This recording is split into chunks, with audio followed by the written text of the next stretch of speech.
Halo guys, selamat datang di video kelompok 2. Jadi kali ini aku bakal jelasin tentang BUMS. Apa sih BUMS? BUMS adalah badan usaha milik swasta yang dimiliki dan dioperasikan oleh swasta atau individu secara pribadi. Nah, sekarang kita masuk ke jenis-jenis BUMS. Ada 4 jenis BUMS. Yang pertama, ada perusahaan perseorangan. Dan yang kedua, ada firma atau FA. Dan yang ketiga, ada persekutuan komanditer atau CV. Yang keempat, ada perseroan terbatas atau PT. Yang pertama, ada perusahaan perseorangan. Adalah jenis badan usaha yang dimiliki oleh satu orang. Pemilik jenis usaha tidak hanya mengambil keuntungannya sendiri, tetapi juga bertanggung jawab penuh apabila mengalami kerugian. Ini adalah 4 contoh dari perusahaan perseorangan. Oke, kita lanjut ke pengertian firma. Firma adalah suatu bentuk persekutuan antara dua orang atau lebih untuk menjalankan badan usaha di bawah satu nama yang digunakan bersama. Firma terdiri dari anggota minimal sebanyak 2 orang dan setiap anggota firma memiliki tanggung jawab penuh atas badan usaha ini.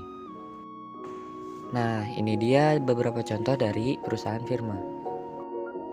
Oke, kita lanjut pada jenis yang ketiga, yaitu CV atau persekutuan komanditer.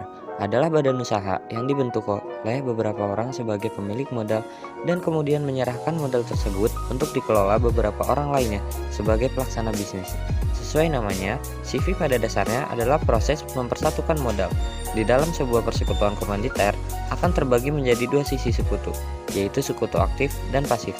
Sekutu aktif juga disebut sebagai sekutu komplementer, adalah pihak yang memberikan modal sekaligus bertanggung jawab terhadap operasional bisnis. Ia berperan dalam memberikan ide, tenaga, dan setiap hal yang berurusan dengan bisnis. Sebaliknya, sekutu pasif atau sekutu komanditer adalah pihak yang hanya menyediakan modal dan aset untuk perkembangan bisnisnya. Nah, kali ini ada beberapa contoh dari CV. Oke, kita lanjut pada jenis yang terakhir, yaitu PT. PT adalah salah satu jenis badan usaha yang dilindungi oleh hukum dengan modal yang terdiri dari saham. Seseorang dikatakan sebagai pemilik PT apabila memiliki bagian saham sebesar dari jumlah yang ditanamkan. Nah, ini dia beberapa contoh dari persekutuan terbatas atau PT. Kali ini aku bakal jelasin tentang peran BUMS dalam perekonomian Indonesia. Yang pertama, penggerak perekonomian. Yang kedua, penyedia barang dan jasa. Yang ketiga, mengurangi kemiskinan. Dan yang keempat, mengurangi pengangguran. Di dalam BUMS terdapat juga kelebihan dan kekurangannya. Kelebihannya, yang pertama, meningkatkan lapangan kerja.